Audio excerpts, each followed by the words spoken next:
weeks ago, Percy the small engine and Thomas the tank engine had a falling out with each other. It all started when Percy was being careless while filling up his trucks full of coal. A door on his truck opened up and coal spilled out on Thomas. Then, Percy had an accident the following day by trying to reach a water tower. He crashed into some buffers and ended up in a pile of coal. Since then, they had been in a quarrel. The weeks had passed, and one evening Percy was bringing some empty stone trucks from the harbor. He was tired of his quarrel with Thomas and wanted to be friends again. He had a good day and was feeling extra pleased with himself. He was so busy thinking about how he'd tell Thomas and Toby about his expert handling with the trucks that he forgot to keep a good lookout. Too late, he saw a broken branch hanging over the line straight in front of him.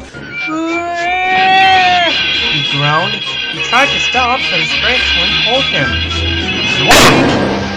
Ouch! He exclaimed a moment later. The branch hit his smoke box and broke away and crashed to the ground. Percy was more startled than hurt, but his front was still sore when he reached Titmouse Sheds. It's your own fault, said Thomas unsympathetically. You should keep a better lookout. I've no patience with you. Humph! Retorted Percy. He forgot his good resolution and talked to Toby for the rest of the evening. I say, Toby, he asked, what's a drip? It's when rain comes through a hole in your cap and fireman hasn't got time to mend it, replied Toby. That's silly, objected Percy. I heard a boy on the platform call his friend one this afternoon. I'm sure he couldn't come through a hole in my cab. Thomas was tired of being ignored. That's different, he interrupted loftily. The boy probably thought his friend was being a coward or silly. Percy thought about this.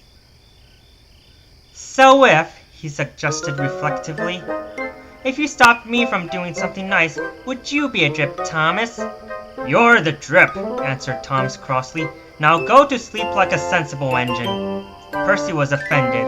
Instead of going to sleep, he became even more determined to pay Thomas out. Next day, Henry's train was late at the junction. When Thomas set out along the valley, he was trying to make up for lost time. Suddenly, there was a loud bang and something hard hit the bottom of his left-hand water tank. Ouch! Shouted Thomas, and stopped. As he did so, he felt water splashing cold against his wheels. One of your side rods has been broken, said his driver. It swung up and punctured your tank. We'll have to get help! At the yards, Percy was shunting. The station master came up. Leave those trucks, please, Percy. Thomas has got a hole in his water tank. There's water dripping everywhere, and he cannot get home on his own. Percy was still cross with Thomas. I won't go, he said. Thomas called me a drip.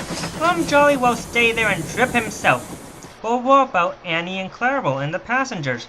Reminded Percy's driver. Do they deserve to stay out all night too? Percy was sorry at once. I forgot them, he said.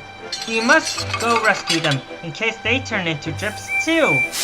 He hurried away at once.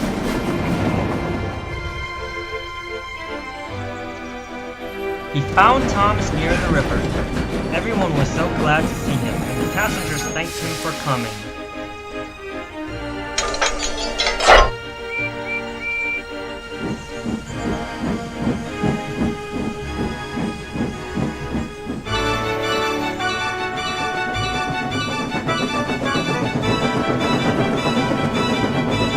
As Percy helped Thomas back to the shed, the two engines made up their quarrel at long last. I didn't cause your accident with the coal truck on purpose, Thomas, said Percy. You do know that, don't you? Of course, replied Thomas, and I'm sorry I called you a drip. Can we be friends again, please?